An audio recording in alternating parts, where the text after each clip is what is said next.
আজকে নিজ হাতে বুটের হালুয়া বাসায় তৈরি করলাম আর ভিডিওটা সম্পূর্ণ দেখবেন আশা করি। হ্যালো এভরিওয়ান, আসসালামু আলাইকুম। আমি সাথে আলহামদুলিল্লাহ আমি ভালো আছি। আশা করি আল্লাহর রহমতে আপনারা অনেক অনেক ভালো আছেন। Welcome my new another daily video. তাহলে চলুন কথা না পারি আজকে ভিডিওটা শুরু করে ফেলি। এখানে আমি 1 কেজি বুটের ডাল নিয়ে আমি ভালো করে ধুয়ে নিচ্ছি আর ধুয়ে চুলাতেই বসিয়ে দিলাম। আর এখানে আমি অপেক্ষা করব বলক আসা পর্যন্ত। আমার বুটের ডালগুলো বলক চলে এসেছে, আমি একটা খুরচুন দিয়ে ভালো করে নেড়ে চেড়ে নিচ্ছি আর এখন চুলা থেকে আমি নামিয়ে নিচ্ছি। সবগুলো বুটের ডাল অফ ক্যামেরাতে আমি বেটে নিয়েছি আর এখানে আমি পরিমাণ মতো তেল দিয়ে দিচ্ছি আর এর মধ্যে আমি কিছু পরিমাণের মশলা দিয়ে দিয়েছি, এলাচ, দারচিনি আর তেজপাতা। আর এখন বুটের ডালগুলো আমি গরম তেলের মধ্যে খুব ভালোভাবে মিক্স করে নিচ্ছি একটা খুন্তি দিয়ে আর ভালোভাবে নেড়ে চেড়ে নিচ্ছি যেন দলা না পাকিয়ে যায়। তো আমি বুটের ডালগুলো অনবরত নাড়াচাড়া করতেই থাকছি, কারণ না হয় নিচে লেগে যেতে পারে। তো আমি খুব ভালোভাবে নেড়ে চেড়ে নিচ্ছি আর এখন একটু ফুড কালার দিয়ে দিব।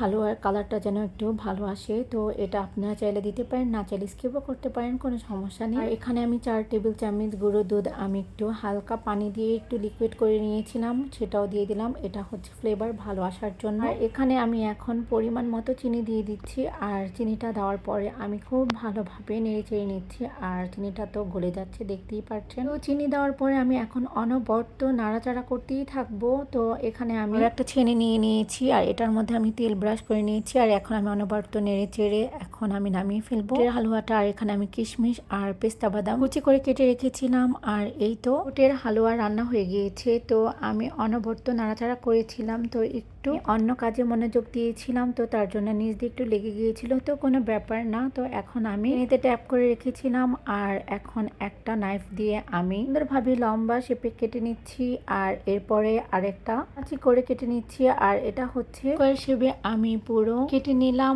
আর এরপরে আমি এখন উপর দিয়ে পেস্তা বাদাম আর কিশমিশ দিয়ে নিব আর আমি এখন এক এক করে বুটের হালুয়া যে কেটে রেখেছিলাম ওগুলো উঠিয়ে নিচ্ছি। আর আমার বুটের হালুয়া অনেক অনেক পছন্দ। আজকে আমার বুটের ডালের হালুয়া রেডি আর আপনারা তো দেখতেই পাচ্ছেন আমার ছেলের আর আপনাদের ভাইয়ের বুটের ডালের হালুয়া অনেক অনেক পছন্দ। আমি কিছুদিন পর পর আমি বুটের ডালের হালুয়া বানিয়ে বক্সে করে ফ্রিজে রেখে দিই আর সেটা আমরা সকালে যখন নাস্তা বানাই তখন সেই নাস্তার সাথে খাই আর এমনিও খাই। আর আজকের ব্লগটা এখানেই শেষ করছি। ভালো থাকবেন সবাই, আল্লাহ হাফেজ।